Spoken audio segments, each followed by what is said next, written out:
पाठशाला में अब पॉलिटिकल साइंस की क्लास और इसमें कांग्रेस और गांधी परिवार का चैप्टर जिनका सीधा फंडा ये है कि पार्टी में उनकी पावर कम नहीं होनी चाहिए, भले ही पार्टी का परफॉर्मेंस कुछ भी हो जाए।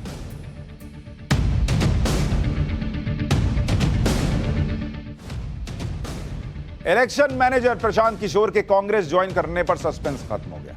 उन्होंने कांग्रेस ज्वाइन करने से मना कर दिया है, लेकिन क्यों मना किया, इसकी सीधी वजह यह है कि जो प्रशांत किशोर चाहते थे वो कांग्रेस को मंजूर नहीं था। प्रशांत किशोर ने कांग्रेस को दो विकल्प सुझाए थे। पहला विकल्प यह दिया था कि कांग्रेस की अध्यक्षा सोनिया गांधी ही रहे, लेकिन यूपीए का चेयरपर्सन किसी पूर्व कांग्रेसी को बना दिया जाए। गैर कांग्रेसी नहीं, पूर्व कांग्रेसी। प्रशांत किशोर भी खिलाड़ी आदमी है, यह टर्म लगा दिया था, यानी शरद पवार या ममता बनर्जी, इनमें से किसी एक को। बाकी लोग तो क्वालिफाई नहीं कर रहे। दूसरा विकल्प यह दिया था कि यूपीए की अध्यक्षा सोनिया गांधी रहें, लेकिन कांग्रेस का अध्यक्ष किसी नॉन गांधी को बना दिया जाए, यानी गांधी परिवार से बाहर का कोई नेता अध्यक्ष बन जाए। अब गांधी परिवार के बाहर का कोई नेता अध्यक्ष बन जाए, यह बात गांधी परिवार को कैसे स्वीकार्य होगी? क्योंकि अगर गांधी परिवार के बाहर का कोई अध्यक्ष बन सकता तो राहुल गांधी के पद को छोड़ने के बाद सोनिया गांधी बीमार होने के बावजूद 1 साल से ज्यादा वक्त से कार्यकारी अध्यक्ष का पद ना संभाल रही होती, किसी को बना दिया होता। अब मैं आपको दिखाता हूं कि मामला फंसा कहां, जरा उसको देखिए और फिर समझाऊंगा कि कहां क्या रणनीति चली, उसको भी समझिएगा। कांग्रेस प्रशांत किशोर के प्रस्तावों को खारिज करने का मन पहले ही बना चुकी है। अब आप कहेंगे ये कैसे पहले बना रही, पहले कांग्रेस ने सोच लिया था कि प्रशांत किशोर का प्रेजेंटेशन लेना ही नहीं है, इनको रखना ही नहीं, तो फिर प्रेजेंटेशन सुन क्यों रहे थे?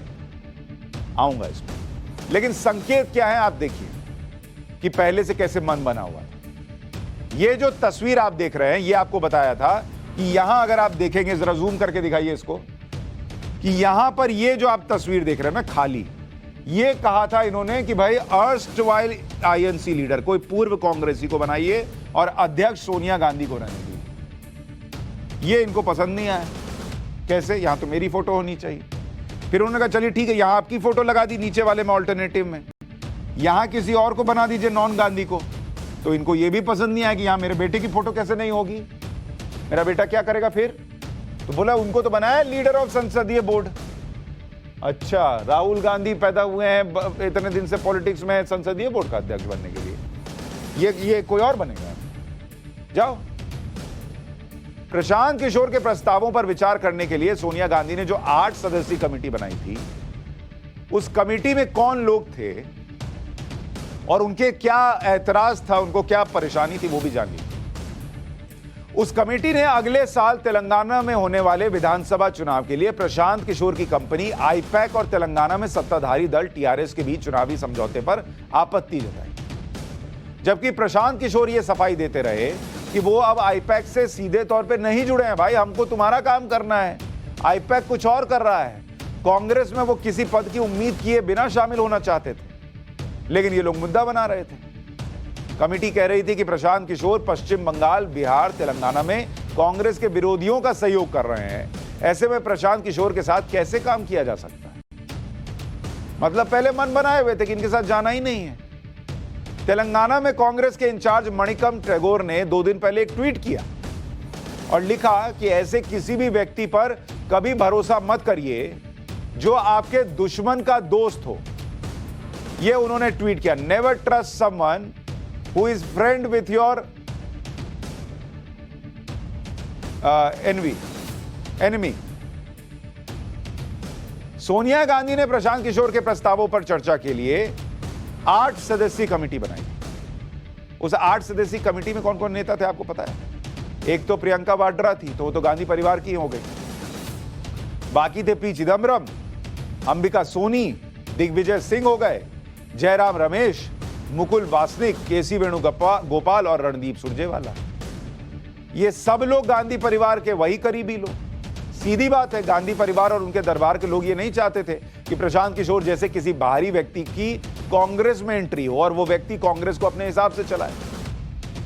फिर आप कहेंगे जब एंट्री ही नहीं होने देनी थी तो प्रेजेंटेशन क्यों लिया? बताऊंगा।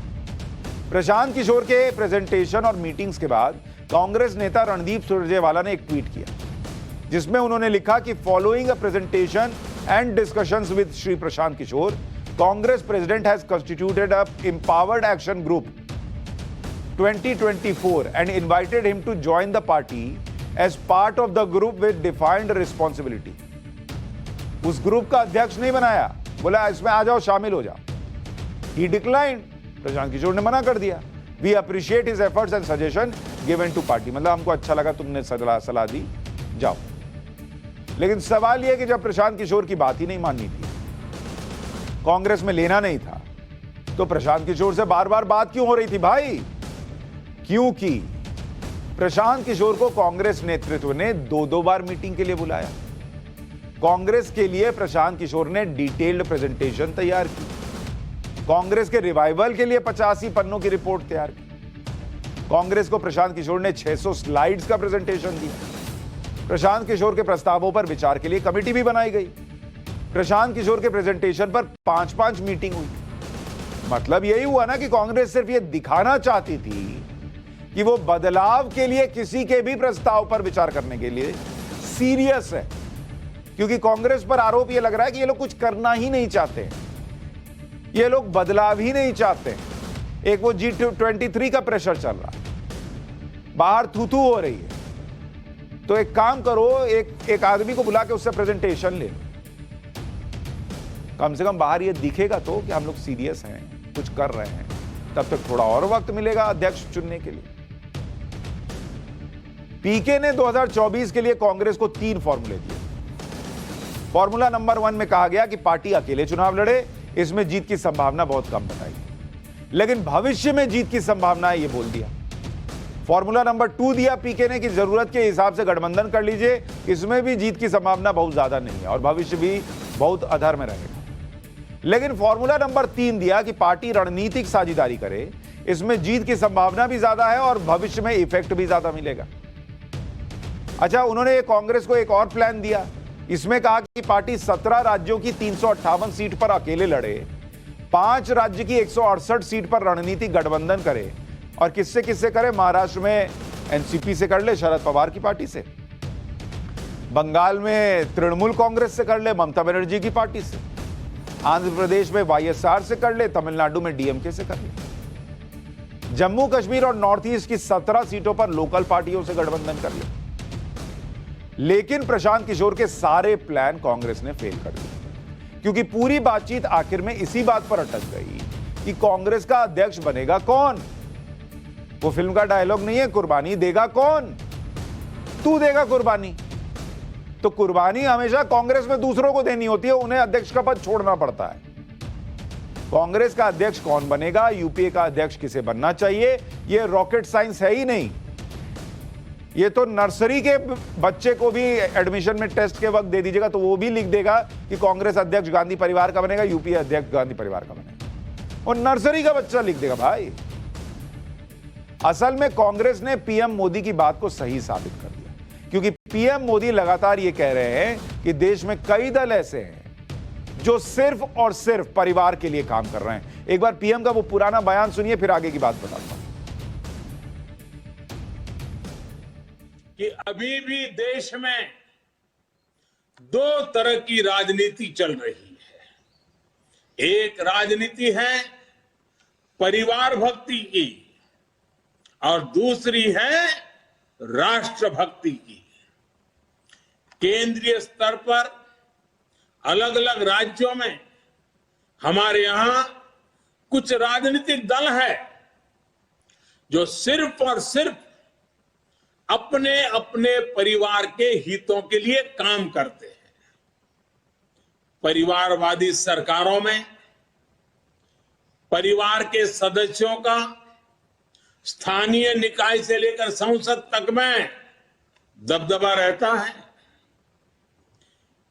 ये लोग भले ही अलग अलग राज्यों में हो, लेकिन परिवारवाद के तार से जुड़े रहते हैं. एक दूसरे के भ्रष्टाचार को ढककर रखते हैं. बीते दशकों में इस वजह से देश का बहुत बड़ा नुकसान हुआ है. इन परिवारवादी पार्टियों ने देश के युवाओं को भी कभी आगे नहीं बढ़ने दिया। उनके साथ हमेशा विश्वासघात किया है और आज हमें गर्व होना चाहिए कि आज भाजपा ही इकलौती पार्टी है जो इस चुनौती से देश को सजग कर रही है, सतर्क कर रही है। परिवारवाद की बात जो प्रधानमंत्री नरेंद्र मोदी कर रहे थे वो ऐसे ही नहीं कर रहे। पीके के साथ भी मसला उसी परिवारवाद की वजह से आकर फंस गया। और आप देखिए 1980 में बीजेपी का गठन हुआ था, तब से कांग्रेस के कितने अध्यक्ष रहे और बीजेपी के कितने अध्यक्ष रहे वो भी आपको बता देता। 1980 से अगर आप गौर करेंगे तब से लेकर आज तक में बीजेपी और कांग्रेस का फर्क देखिए। 1980 में बीजेपी बनी, उसके बाद से कितने साल हो गए? अब 42 साल हो गए। 1980 से 2022 में हम आ गए, 42 साल। बीजेपी के कितने अध्यक्ष बने? 11 नेता अध्यक्ष बने, इसमें से कोई रिपीट भी हो सकता है। बीजेपी के लिए 11 हो गए। कांग्रेस पार्टी के लिए कितने हुए? 6 नेता। अब आप कहेंगे इसमें तो 11 है, इसमें 6 है, 5 का ही तो फर्क है। लेकिन इस 6 में 4 नेता गांधी परिवार के, मतलब 42 साल में कांग्रेस ने 6 नेताओं को अध्यक्ष के तौर पे देखा 42 साल में। उसमें से भी 4 जो हैं वो गांधी परिवार से थे, मात्र 2 बाहर के थे। इंदिरा, राजीव, सोनिया, राहुल, चारों प्रेसिडेंट रहे। 42 साल में अगर आप देखेंगे तो कांग्रेस का इतिहास देखिए। अगर कांग्रेस के लिए आप देखेंगे 1980 से लेकर 1984 तक इंदिरा गांधी रही, अध्यक्ष रही, और उसके पहले भी इंदिरा गांधी थी, लेकिन बीजेपी से कंपैरिजन चल रहा है 2 राष्ट्रीय पार्टियों का, तो 1980 का बता रहा हूं। फिर 1985 से 1991 तक राजीव गांधी रहे, दोनों आखिरी सांस तक अध्यक्ष थे। उसके बाद 1992 से 1996 तक, 1996 पीवी नरसिम्हा राव रहे,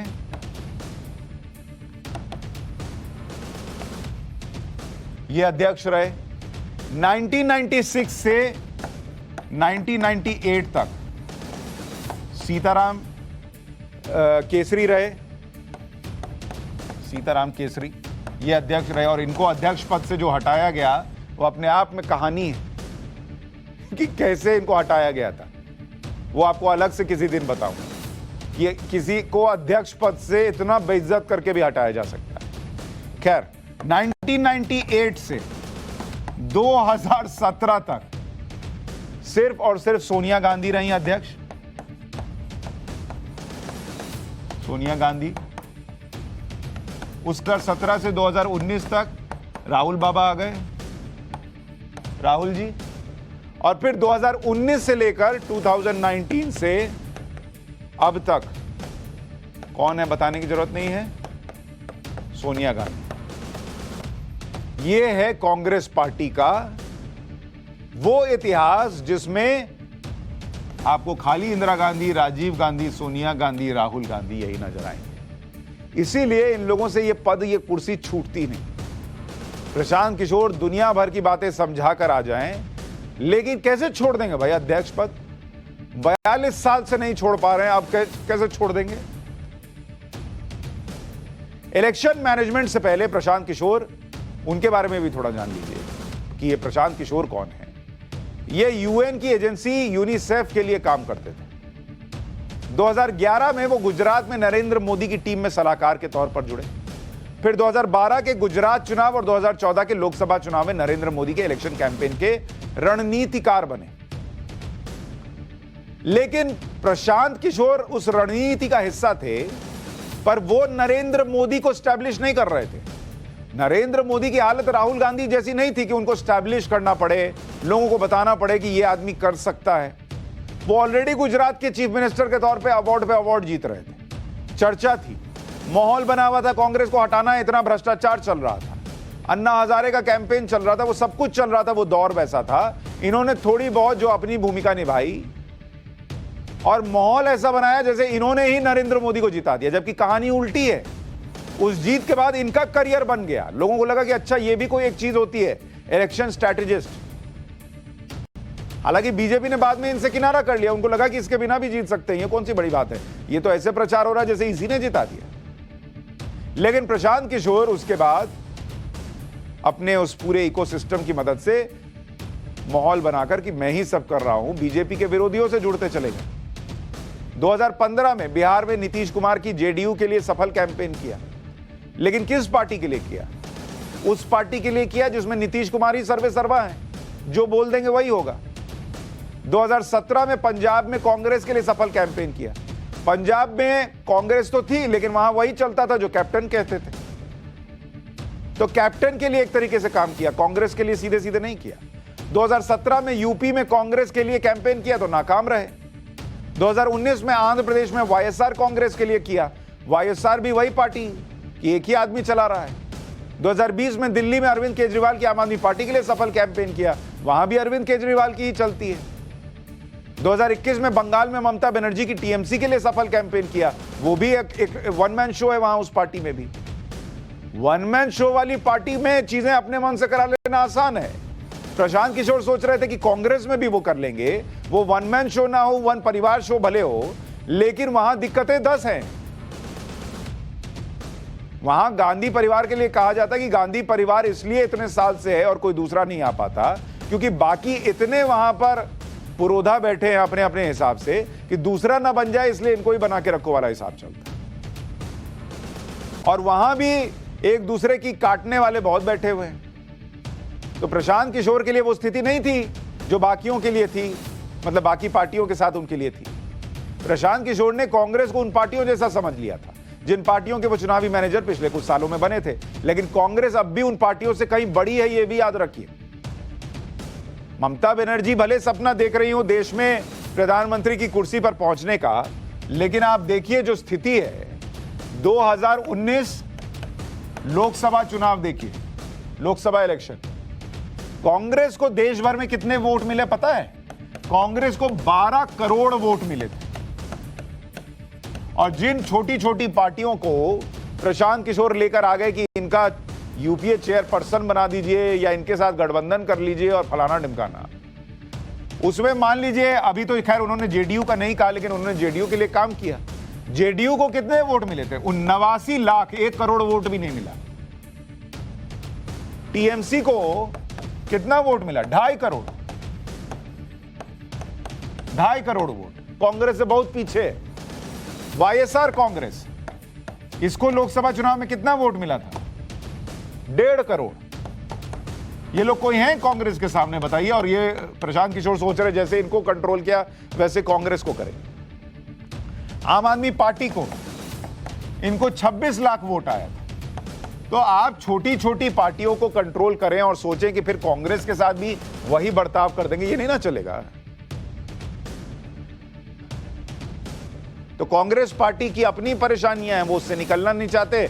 उनको लगा प्रशांत किशोर को लाएंगे, प्रेजेंटेशन लेंगे, उसके बाद मामला खत्म, लगेगा कि हम कुछ कर रहे हैं। प्रशांत किशोर को भी लगा कि ट्राई मार लेते हैं, और अगर नहीं भी हुआ तो अगर दूसरा एक विकल्प बनने की बात हुई, जिसमें मान लीजिए ममता बनर्जी हो, शरद पवार हो और दूसरे हो, तो उस गठबंधन के लिए नीचे वोटर को एक मैसेज तो दिया जा सकता है कि कांग्रेस पर अपने वोट बर्बाद मत करो, ये लोग तो कुछ करना ही नहीं चाहते, ये गांधी परिवार के उससे बाहर ही नहीं आना चाहते हैं, इनको वोट दोगे तो नरेंद्र मोदी को नहीं रोक पाओगे, तो सारा वोट इधर शिफ्ट करो।